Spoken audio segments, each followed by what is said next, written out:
Hello everybody. For the next section here for 8.3, we're going to start looking at how we deal with sine and cosine problems if we don't have a right triangle, because we can still use what we learned from right triangle trigonometry to go about solving sides in triangles that don't have a right angle in them. And that's what creates two concepts known as the law of sines and the law of cosines. So first up, for the law of sines, we can build a proportion between the sine of an angle and the side that's across and opposite from it. So for example, in the picture here, angle A will be paired with side A, angle B will be paired with side B, and angle C will be paired with side C. And we get the following proportion built out of that.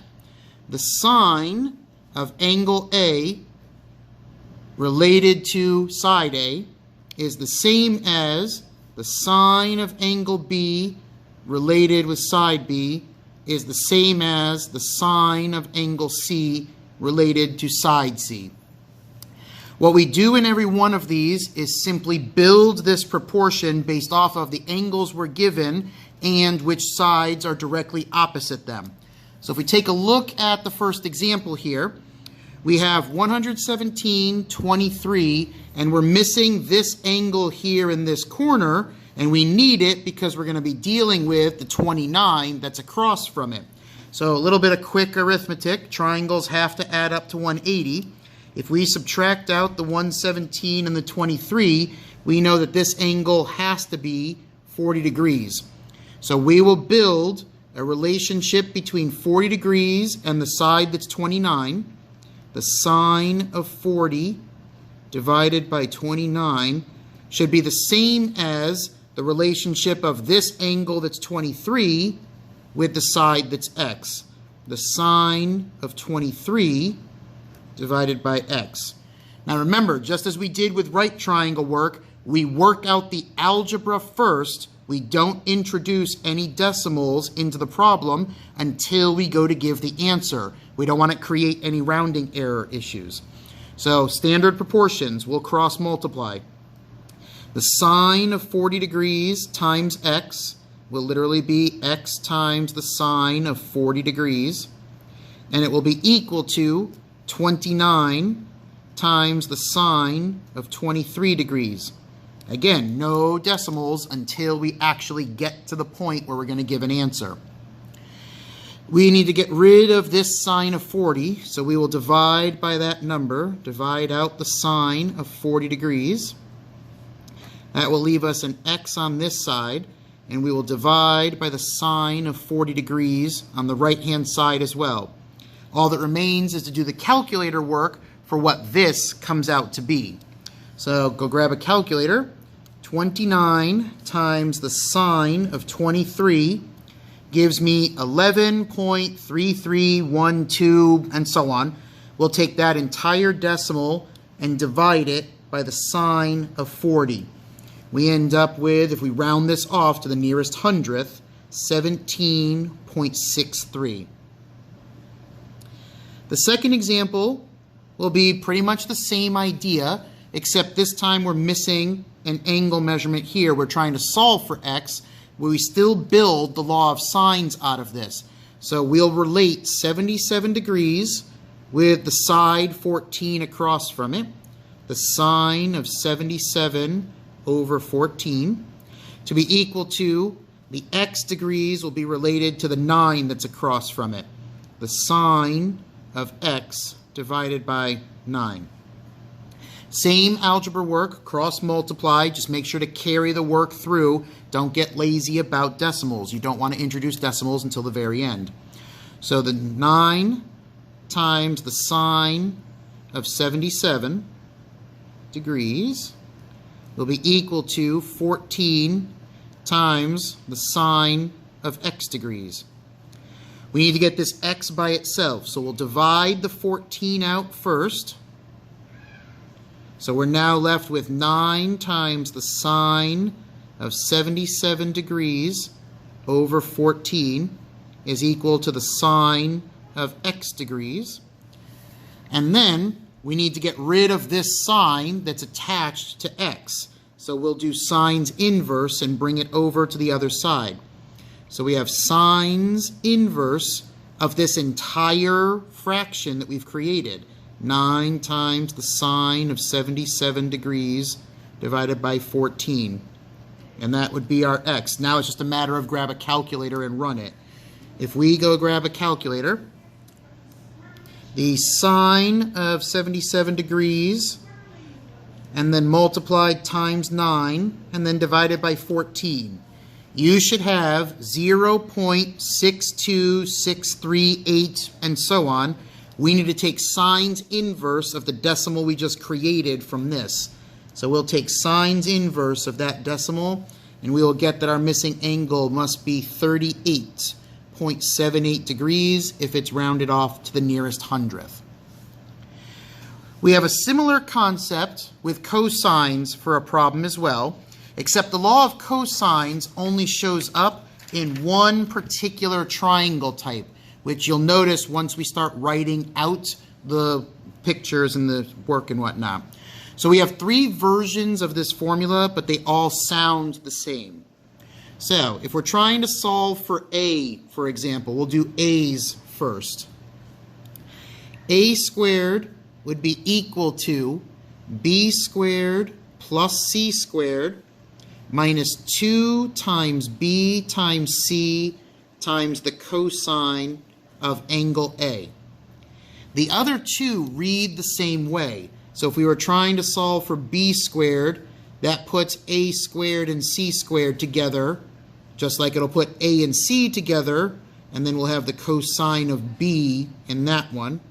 If we were trying to solve for c squared, that would put a squared and b squared together, and here a and b together, and the cosine of angle C. Rather than try to learn all 3 versions of this concept, it's a lot easier to learn the pattern that it creates in the picture. In the very first one, we were trying to solve for A. So we used B, C, and angle A.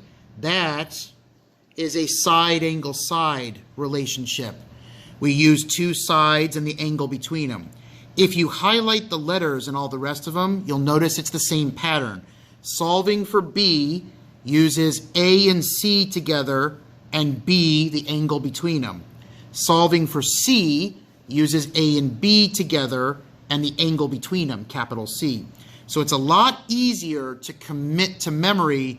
We're using 2 sides and the angle between them to solve the missing side of the picture. That's the easiest way to look at it. So if we take a look at the first example here, we are given 2 sides, 25 and 20. The angle between them, 108 degrees.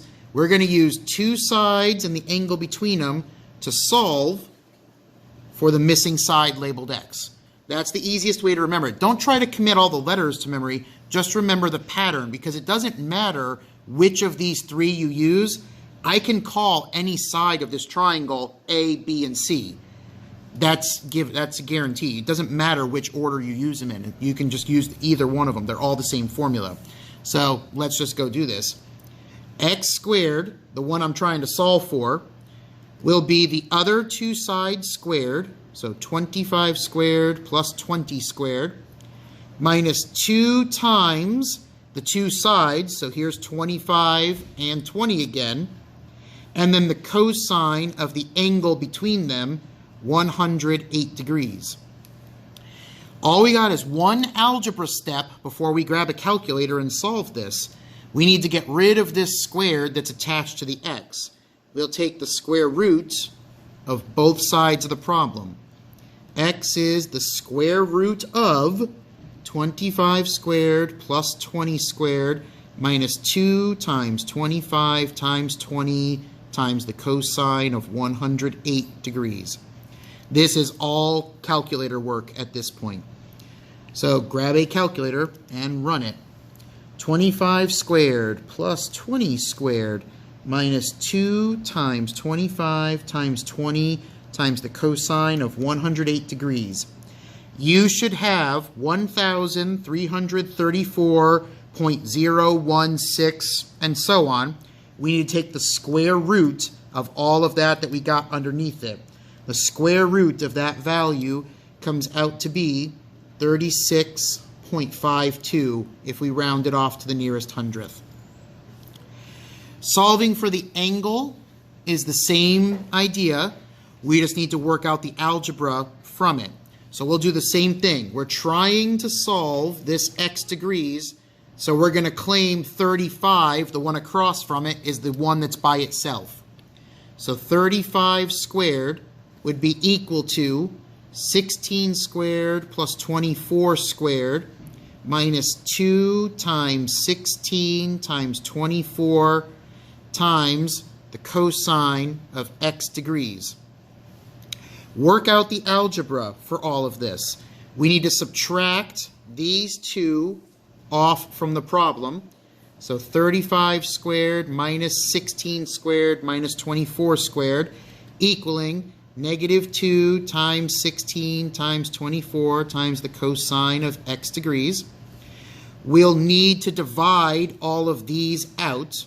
So we'll divide by negative 2 times 16 times 24. If you want to make it a single number and multiply those three out, you're welcome to. It works the same way.